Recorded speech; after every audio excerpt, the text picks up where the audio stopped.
வளநாடு கண்டு மலை மேலிருந்த குமரா உற்றார் எனக்கு ஒரு பேரும் இல்லை உமையாள்தனுக்கு மகனே தாடி தந்து அடியேனையாளும் முருகேசன் என்ற நரசே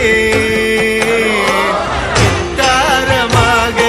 மயில் மீதில் ஏறி வரவேணும் என்று நருவே